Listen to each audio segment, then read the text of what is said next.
They say love blinds us to the truth. But what happens when the truth is so bitter that it poisons everything you believed about the person you've loved the longest? I never thought my own flesh and blood would look at me and see nothing but a dollar sign, until the day I caught him slipping something into my wine. This is my story of betrayal, survival, and the most painful lesson I've ever learned.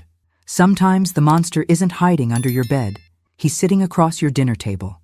If you're watching this, subscribe now and let me know in the comments where you're watching from. My name is Margaret Wilson, and this is how I discovered the bitter truth. The roast was perfectly done, but I couldn't enjoy a single bite. Not with Jason staring at me like that, with a tenderness I hadn't seen in years. Something was wrong. "Mom, you look better than last time," he said, refilling my water glass without being asked. My son, who had forgotten my birthday 3 years running, was suddenly Mr. Attentive. I studied his face across my dining table. At 52, Jason still had Henry's strong jawline, but none of my late husband's integrity. The track marks on his arms had faded, but the damage was done, to his body, to our relationship, to my retirement savings that had bailed him out of trouble more times than I could count. "I've been taking better care of myself," I replied carefully. "How's the job search going?" His eyes lit up. "That's actually why I came today. I got a position at Guardian Shield Insurance. Great benefits, solid salary." I wanted to believe him. God knows I wanted to. 10 years after Henry's death, I was still trying to fix our son. "That's wonderful," I said, feeling hope flutter dangerously in my chest. "Is it commission-based or—" "Salary plus bonuses," he interjected. "Mom, I'm clean now. 6 months, no slip-ups." The declaration hung in the air between us. I'd heard it before. The same promise, different year, but something in me still reached for it, like a drowning woman grasping at anything that floats. "I'm proud of you," I said, the words feeling rusty in my mouth.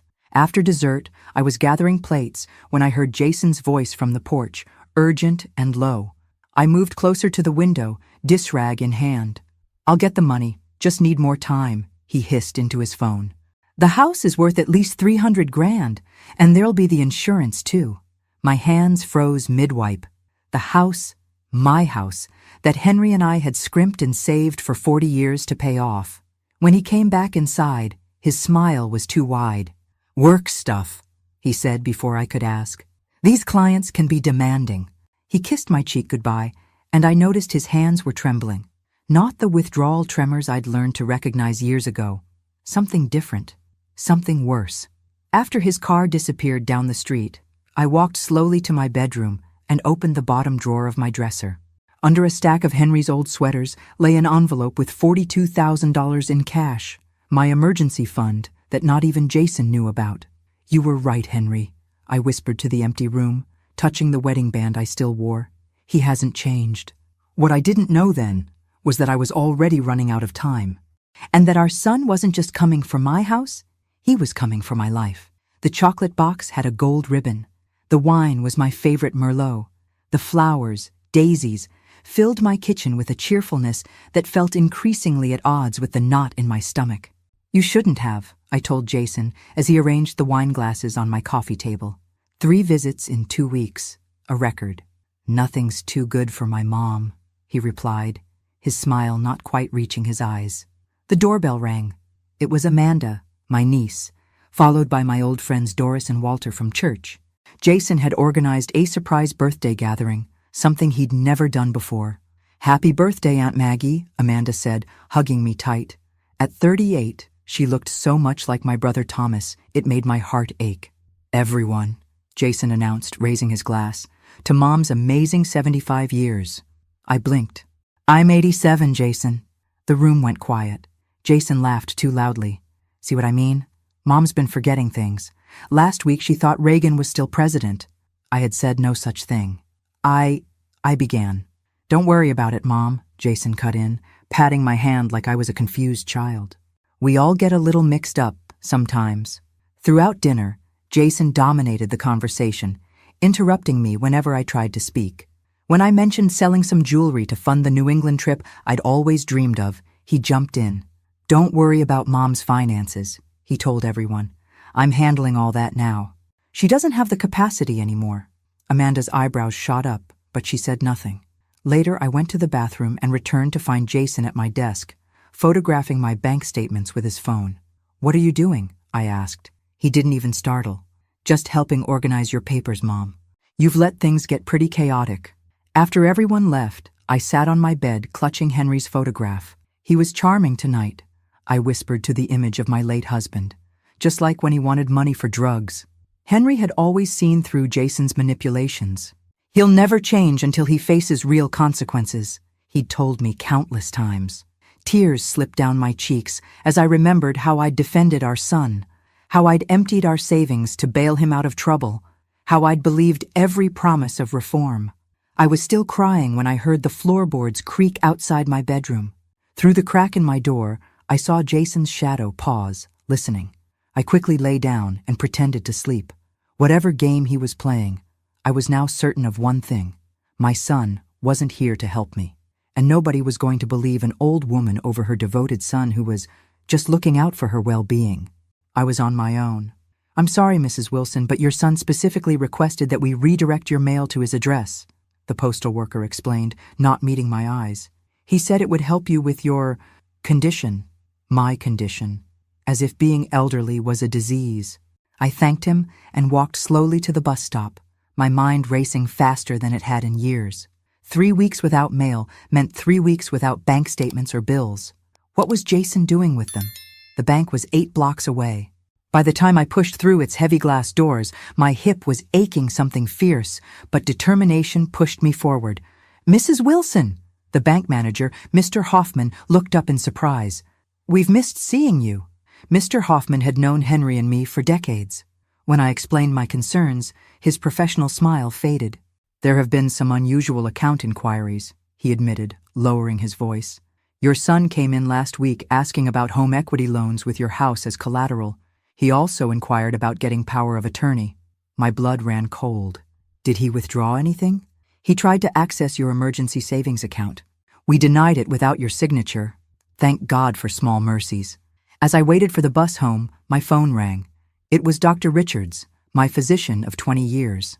"Margaret, I was concerned when you missed our follow-up about those concerning test results," he said. "What test results?" My voice sounded distant to my own ears. A pause. "The ones I discussed with Jason last month. He said he'd bring you in right away." "I never heard about any results," I said, gripping the phone tighter. Dr. Richards cleared his throat uncomfortably. "He said you were too confused to handle medical information yourself. He's been quite persistent about your health lately, even requested copies of your full medical records." Something cracked inside me. Not fear this time, anger, white-hot and clarifying. "Tell me exactly what my son has been asking about," I said. When I hung up, my hands were shaking. Jason had been asking about my heart condition, specifically how fragile it might be, whether certain medications might be too much for my system, how sudden heart failure might present in someone already in decline. On the bus ride home, I looked at my reflection in the window. An old woman stared back, white-haired and lined. Was this what Jason saw? Not his mother, but an obstacle to be removed? I remembered the phone call I'd overheard, the house and the insurance. Now I understood what insurance he meant. Not his new job, my life insurance.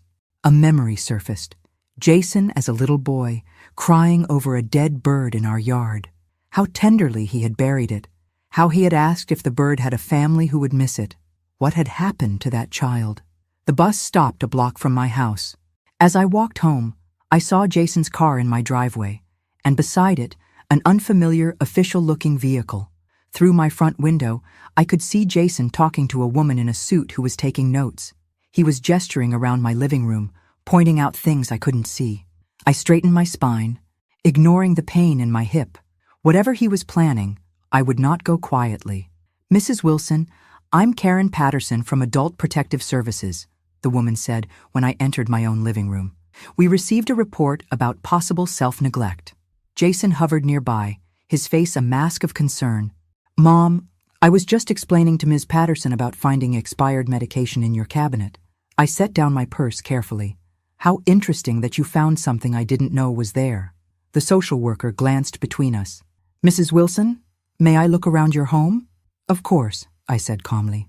"Jason, would you make us some tea?" Once he was in the kitchen, I leaned closer to Ms. Patterson. "When exactly was this report filed?" She checked her notes.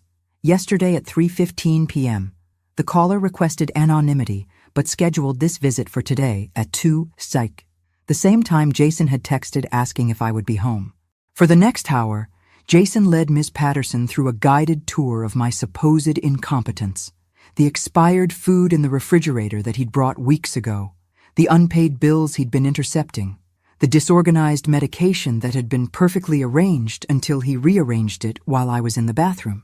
"Mom's been forgetting to eat," he said, opening cupboards. "And these stairs are a death trap waiting to happen." I smiled pleasantly, saying little. Let him think I was passive. After Ms. Patterson left, promising to return for a formal assessment in 2 weeks, Jason put his arm around me. "It's for your own good, Mom," he said. "Have you thought more about selling the house? There are some nice assisted living facilities that would take the burden off you." "I'll think about it," I lied. That night, after he left, I searched his jacket pockets before hanging it up, a trick Henry had taught me during Jason's teenage years when we were checking for drugs. Inside the inner pocket, I found a business card for Summit Real Estate, with my address written on the back and 285 to 310K circled. Beneath it, a note: "Can close in 45 days after placement." My hands trembled as I turned the card over. On the back was a receipt for a payment to someone named Mick Donovan, with a final note that turned my blood to ice. Last deadline, 60 days, 250K total or consequences. I replaced the card exactly as I'd found it and returned the jacket to the coat rack. Then I did something I hadn't done in years. I knelt by my bed to pray. "Henry," I whispered, "I need you now. Tell me what to do." No divine answer came, but as I struggled to my feet, I caught sight of my reflection in the mirror. Behind the wrinkles and white hair, I saw something I'd forgotten was there. The steel that had helped me survive poverty, war, Henry's death, and decades of Jason's addiction. That night, I called the only person I could still trust. My old friend Eleanor from church had been a nurse for 40 years before retiring.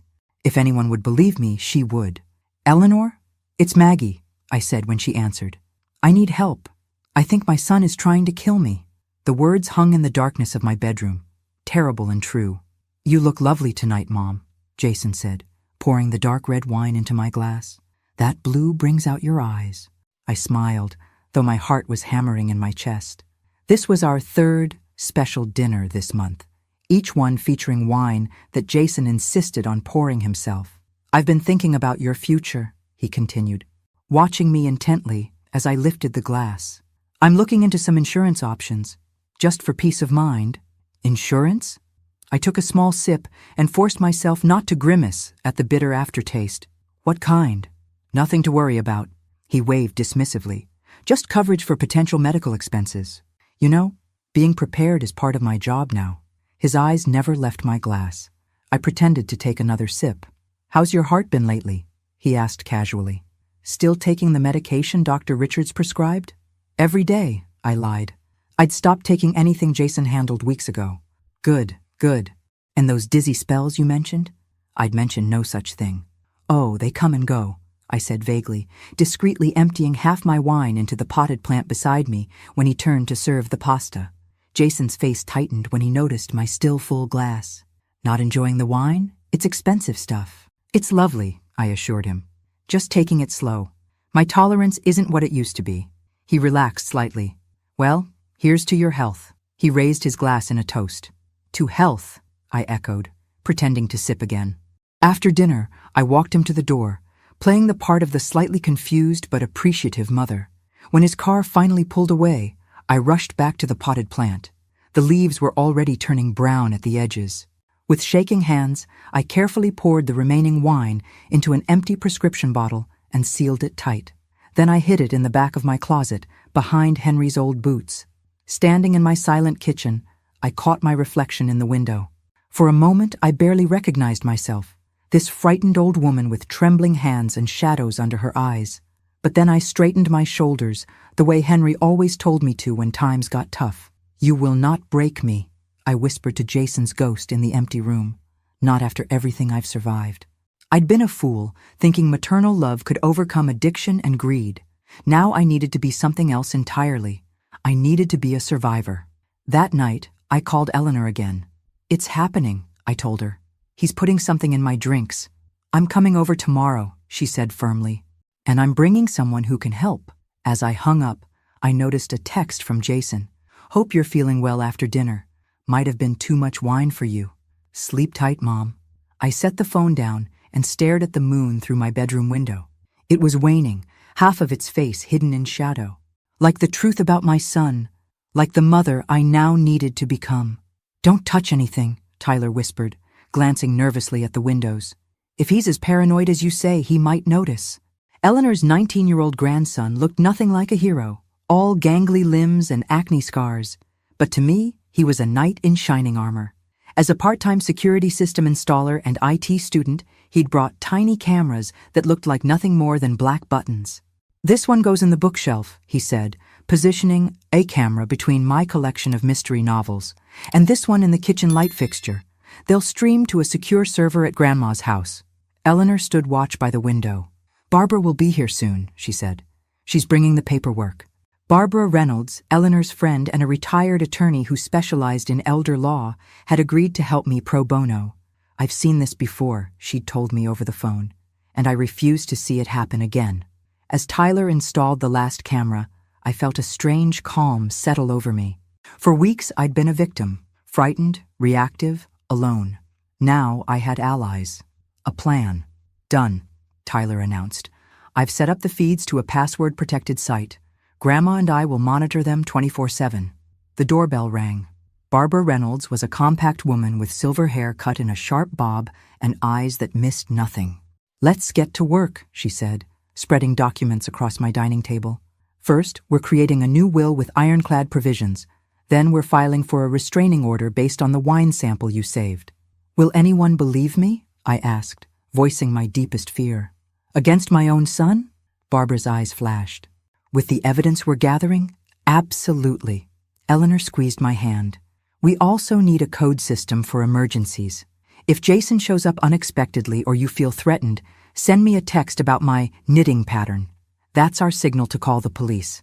We worked until sunset, creating what Barbara called a safety fortress: legal, physical, and digital protection.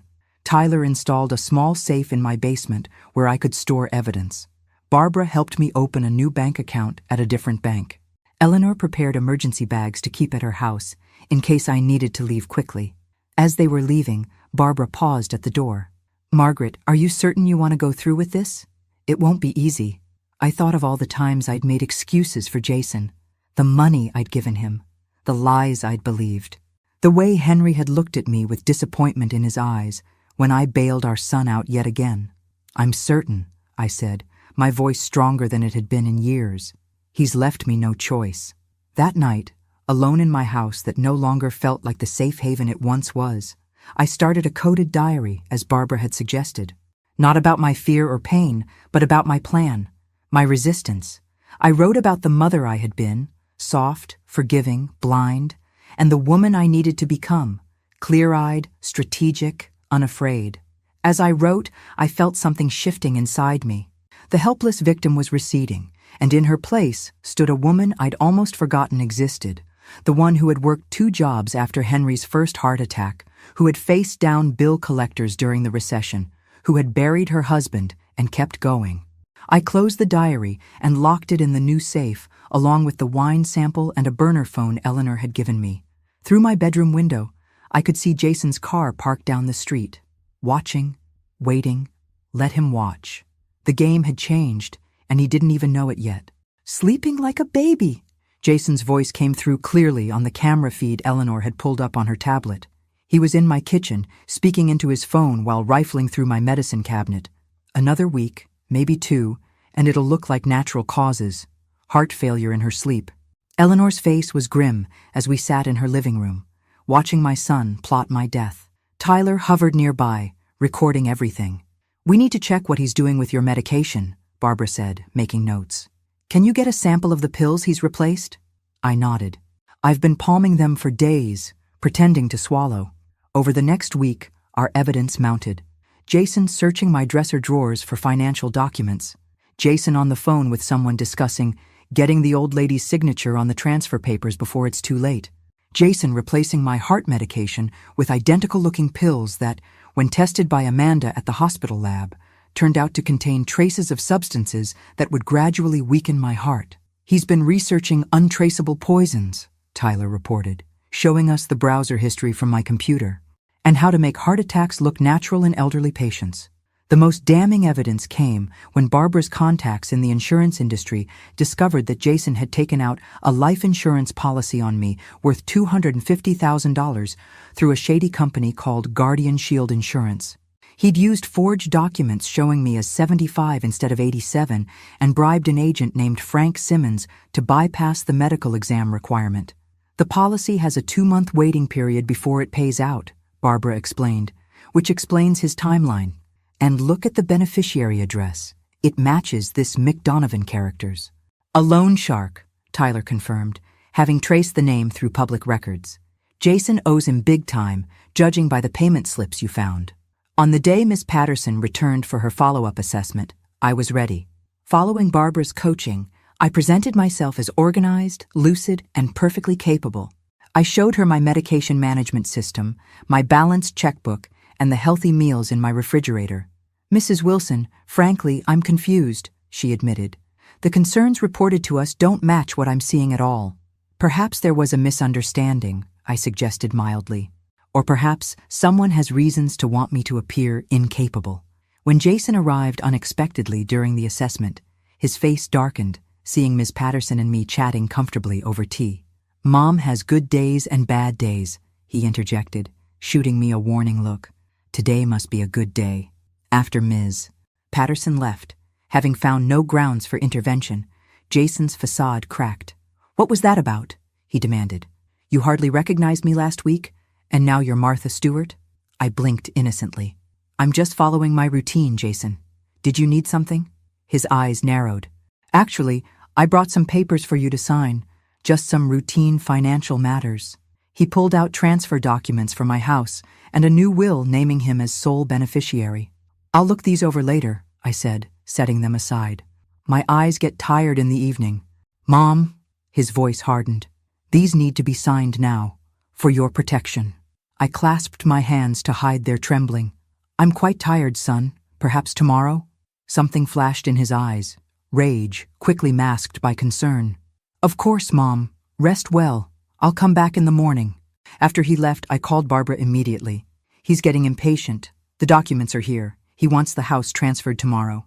Perfect, Barbara replied. Now we move to phase 2. That night, I couldn't sleep. The cameras caught Jason outside, sitting in his car, watching my darkened windows, waiting for his inheritance.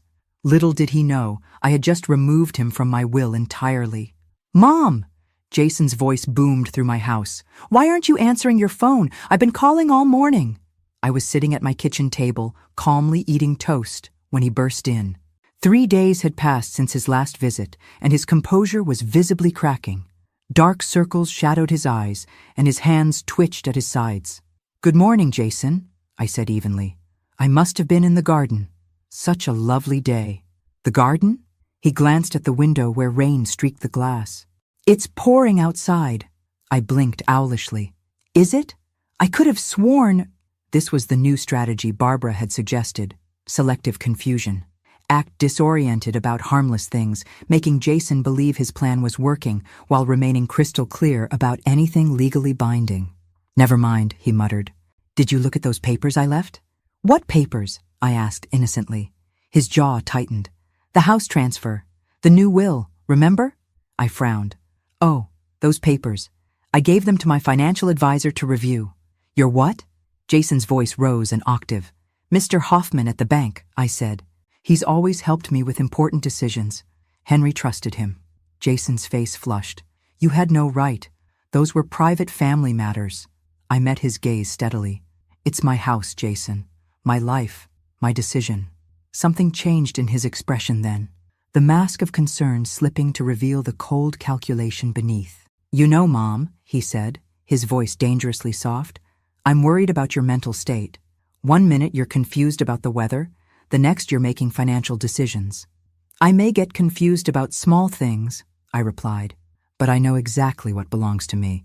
He slammed his hand on the table, making me jump. "Nothing belongs to you. Dad left it to both of us, and I've been taking care of you for years." The lie was so blatant it almost made me laugh. Henry had left everything to me alone, knowing our son's problems. And Jason had taken care of me, only by draining my savings. "Is that what you tell yourself?" I asked quietly. He stood abruptly. "I'm calling Dr. Richards. This delusional behavior needs to be addressed." "Go ahead," I said. "I saw him yesterday, actually. We had quite an interesting conversation about your concerns for my health." Jason froze, his phone halfway to his ear. "What are you talking about?" "He mentioned you've been very curious about my heart condition, about what might cause a sudden cardiac event, about how certain medications might affect someone my age." The color drained from his face. I was just being thorough." I stood up slowly, my arthritis protesting, but my spine straight. "Were you also being thorough when you replaced my heart medication? Or when you added something to my wine? Or when you took out a life insurance policy on me without my knowledge?" His eyes widened, then narrowed. "You're confused, Mom. Paranoid. This is exactly why you need supervision." "Am I?" I walked to the cabinet and retrieved the bottle of tampered wine I'd saved. "Shall we have this tested? Or perhaps the pills I've been collecting?" For a moment, naked panic flashed across his face. Then his expression hardened. "Who would believe you?" he sneered. "A senile old woman against her devoted son? I have documentation of your decline, medical opinions, witnesses who've seen your confusion." I smiled thinly. "And I have friends who've been watching you poison me." Fear flickered in his eyes, quickly replaced by contempt. "Your imagination is working overtime, Mom. I think you need to rest." He backed toward the door. "We'll finish this discussion when you're more rational." After he left, I collapsed into a chair, my heart racing. I texted Eleanor our emergency code. "How's the blue scarf knitting pattern coming along?" Within minutes, Barbara and Eleanor were at my door. "He knows I'm on to him," I told them, still shaking. "What now?" Barbara's expression was grim. "Now we contact the police. It's time to stop playing defense." As they helped me document everything from the confrontation, I felt a strange sense of liberation. For decades, I'd protected Jason from consequences. Now, finally, I was protecting myself. The detective's name was Michael Wilkins, a barrel-chested man with kind eyes and a methodical approach that immediately put me at ease.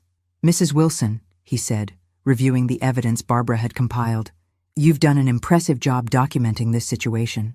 Most victims don't have this level of evidence." Victims. The word stung, even though I knew it was accurate. "What happens now?" I asked. "We'll open an official investigation," he explained. "But I'll be honest, these cases can be challenging to prosecute. The most effective approach would be to catch your son in the act." Barbara leaned forward. "Are you suggesting a sting operation?" Detective Wilkins nodded. "If Mrs. Wilson is willing." All eyes turned to me. Was I willing to face my son directly? To be the bait that would spring the trap? "I'll do it," I said, surprising myself with my steady voice. "Whatever it takes." The plan was meticulous. The police would install professional recording equipment in my home. I would invite Jason for a final dinner, where I would confront him gradually, drawing out a confession. Officers would be stationed nearby, ready to intervene. Amanda, who had become an unexpected ally, helped prepare me. "You'll need to appear vulnerable but lucid enough to get him talking," she advised. "Play to his ego. Make him feel superior and in control." The day before the sting, Tyler's monitoring caught something alarming. Jason installing a small device near my water heater. "It's designed to cause a gas leak," the police technician confirmed after carefully removing it.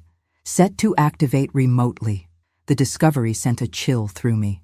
My son wasn't just poisoning me slowly, he was preparing a backup plan, a tragic accident that would destroy all evidence along with me. "He's getting desperate," Detective Wilkins observed. "That's good for us, but it means you need to be extremely careful." That night, I couldn't sleep. I sat in my living room, surrounded by the ghosts of my life. Henry's recliner, untouched since his death, photo albums chronicling Jason's childhood, the quilt my mother made before I was born. How had it come to this? What had I missed? What could I have done differently? Eleanor stayed with me, keeping watch while I drifted between memories and fears. "I failed him," I whispered in the darkness. "As a mother." Eleanor's voice was firm. No, Maggie. You loved him too much to let him fail. There's a difference. Morning came with rain that matched my mood. The police arrived early, disguised as utility workers. They installed hidden microphones and cameras, tested the equipment, and gave me a final briefing. Remember, Detective Wilkins said, your goal is to get him to reveal his plan. Don't confront him directly until we give you the signal through this earpiece. Jason arrived at 6 o'clock sharp, carrying an expensive bottle of wine and a small box of chocolates. Special occasion? I asked, taking his coat. Just thought we deserved something nice, he replied, his smile not reaching his eyes. I have good news about the assisted living facility. They have an opening next month. I nodded, pretending excitement while my stomach churned. That's wonderful. I've been thinking a lot about the future lately. As I prepared dinner, Jason opened the wine, carefully pouring a generous glass for me and a smaller one for himself. A toast, he said, raising his glass. To new beginnings. I lifted my glass, mentally rehearsing my lines, feeling the weight of the recording devices, the presence of the police officers outside, and the crushing knowledge that my own son wanted me dead. To new beginnings, I echoed, and took a small sip from the poisoned cup. The wine tasted bitter, but I only pretended to swallow, having practiced this sleight of hand for weeks. Jason watched me intently, his eyes following the movement of my throat. Good? He asked, a strange eagerness in his voice. Lovely, I lied, setting the glass down, though my taste buds aren't what they used to be. Dinner proceeded with strained small talk. Jason kept glancing at my glass, encouraging me to drink more. I complied, pretending to sip while actually emptying small amounts into the napkin on my lap. When he went to the bathroom, Detective Wilkins's voice came through my hidden earpiece. You're doing great, Mrs. Wilson. Start the conversation about family memories when he returns. Jason came back looking slightly more relaxed, having had most of a bottle of wine himself. Perfect. I was looking at old photos yesterday, I said, pushing my food around. Remember that camping trip when you were 10? When your father taught you to fish? A flash of genuine emotion crossed Jason's face. Dad was patient, spent hours showing me how to tie those flies. He loved you so much, I said softly. We both did. Jason's expression hardened. Love wasn't the problem. I tilted my head. What do you mean? Nothing. He refilled my wine glass. Ancient history. I took a breath, following the script we'd rehearsed. You know, I've been thinking about your father lately, about the things he used to say about consequences. Jason stiffened. Dad was big on consequences. He thought it was how people learned, I continued, facing the results of their choices. Is this going somewhere, Mom? His voice had an edge now. I just wonder sometimes if we protected you too much, if I enabled behaviors that hurt you in the long run. Jason laughed harshly. Protected me? That's rich. Dad never let me forget my failures. He wanted you to succeed, I countered. We both did. No, Jason snapped, the alcohol loosening his tongue. You wanted me to be something I'm not. Perfect, like him. Nobody's perfect, Jason. Tell that to him, he sneered. Mr. Moral High Ground. You know what he told me the last time we spoke? That I was a disappointment. That I'd never amount to anything until I faced consequences. The bitterness in his voice was startling. In my earpiece, Detective Wilkins whispered, Keep him talking about feeling judged. I didn't know he said that, I said truthfully. Of course you didn't, Jason muttered. St. Henry could do no wrong. Meanwhile, I was drowning in debt, fighting addiction, and neither of you would help unless I jumped through your moral hoops. We gave you everything, I said, genuine hurt in my voice. We paid for rehab 3 times. We covered your debts until there was nothing left, and reminded me of it constantly. He slammed his hand on the table. Do you know what it's like to always be the family failure? To know your parents have emergency meetings about what to do with their screw-up son? I stared at him, seeing the wounded child beneath the angry man. Is that why you're doing this? Revenge? His eyes narrowed. Doing what? Poisoning me, taking out life insurance. Planning to sell my house? For a moment, shock paralyzed him. Then he laughed, too loudly. You're confused, Mom. Delusional. Am I? Then why does my wine taste like chemicals? Why have you replaced my heart medication? Why did you install a device to cause a gas leak? The color drained from his face. You don't know what you're talking about. I know about Mick Donovan, I said quietly. I know about the $250,000 you owe him. I know about the fake insurance policy with Guardian Shield. Jason's facade cracked. Rage and panic warred on his face. You've been going through my things? Spying on me? Protecting myself, I corrected. Something I should have done years ago. He stood abruptly, knocking over his chair. You think you're so clever? You're nothing but a burden. A useless old woman taking up space and resources. Is that how you justify murder? I'm your mother, Jason. My mother, he laughed bitterly. My mother died years ago. She was replaced by this pathetic judging shell who thinks she knows best. In my earpiece, Detective Wilkins whispered, almost there. Push him to admit the plan specifically. I looked at my son, my heart breaking. Tell me the truth, Jason. Was this all about the money? Or did you really hate me that much? Something in him snapped. You want the truth? Fine. Yes, I've been poisoning you. Antifreeze in your wine, gradually increasing the dose. Yes, I took out insurance. Yes, I plan to sell this worthless house. Because Mick will kill me if I don't pay him, and it's not like you have much time left anyway. He grabbed the wine bottle. This was supposed to be the final dose, enough to trigger cardiac arrest overnight. No more games, no more waiting. Why not just ask for help? I whispered. Ask? He spat. So you could lecture me again? Judge me? Tell me to face consequences like Dad always did? We never stopped loving you, I said, tears flowing freely now. Love? He laughed bitterly. Your kind of love comes with conditions, with judgment, with strings. The front door burst open. Detective Wilkins entered first, followed by uniformed officers.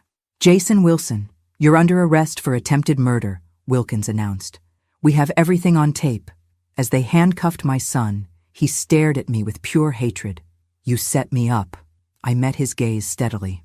No, Jason. For the first time in your life, I let you face the consequences of your actions.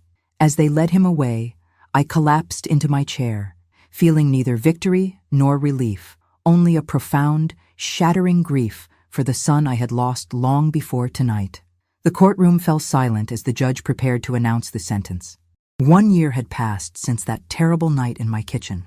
1 year of depositions, evidence hearings, psychiatric evaluations, and grief that cut deeper than any physical wound. Jason sat at the defendant's table, thinner than I'd ever seen him. Rehab in jail had stripped away the bloated puffiness of his addiction, revealing sharp cheekbones that reminded me painfully of Henry. Will the defendant please rise? The judge instructed. I watched my son stand, his shoulders squared, but his eyes downcast. I hadn't spoken to him since his arrest. His letters had gone unanswered, not out of cruelty, but because Barbara advised against contact during the trial. Jason Wilson, this court finds you guilty of attempted murder in the first degree, insurance fraud, and elder abuse. I hereby sentence you to 15 years in state prison with mandatory rehabilitation and psychological treatment. The gavel struck with finality. As they led Jason away, he turned toward me for the first time. Our eyes met across the courtroom, his full of something I couldn't define. Not hatred anymore. Perhaps regret. Perhaps nothing at all. Outside, reporters waited with questions I had no answers for. Barbara skillfully guided me through the crowd to her car. It's over, Margaret, she said gently. You can start healing now. Was it over? Could some wounds ever truly heal? 6 months later, I stood in my garden, pruning roses that had survived the winter. Eleanor sat nearby, watching me with the protective gaze that had become familiar. The blue ones are thriving, she observed. I nodded. My garden had become my therapy, each plant a small affirmation of life continuing. After the trial, I'd thrown myself into creating this space that bloomed even in winter, defying the cold with stubborn color. Amanda called, Eleanor continued. She's bringing the kids this weekend. Another blessing from this ordeal. Reconnection with family. Amanda visited regularly now, her children filling my house with the laughter it had long been missing. Barbara wants to know if you'll speak at the foundation event next month, Eleanor added. The foundation had been my way of creating meaning from tragedy. Using my story to help other elderly victims of financial abuse gave purpose to my pain. We'd already helped 3 women escape similar situations. I'll speak, I said, surprised by the strength in my voice. It's important. My New England trip, the one I'd dreamed of for decades, had finally happened last fall.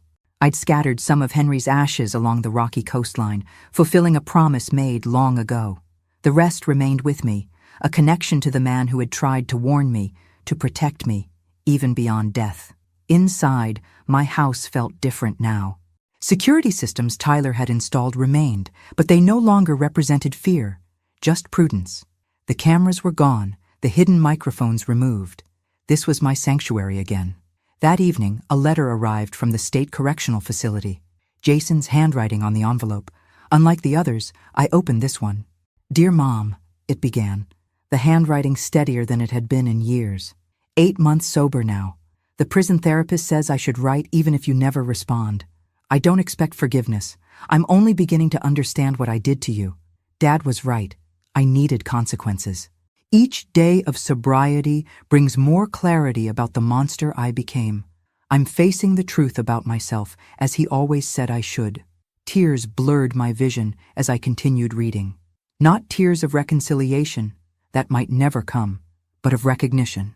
For the first time, Jason was seeing himself clearly.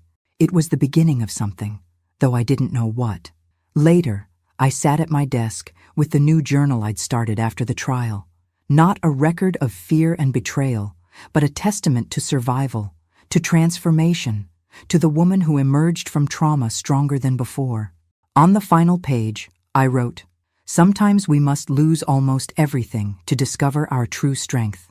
I am not just a survivor, I am the author of my own story. And though some chapters have been darker than I could have imagined, I am still writing, still growing, still blooming, even in winter."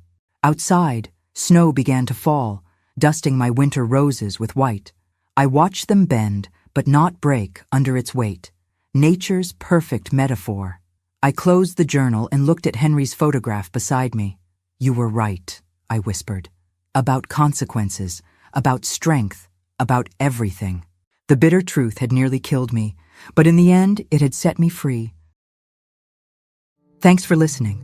Don't forget to subscribe and feel free to share your story in the comments. Your voice matters.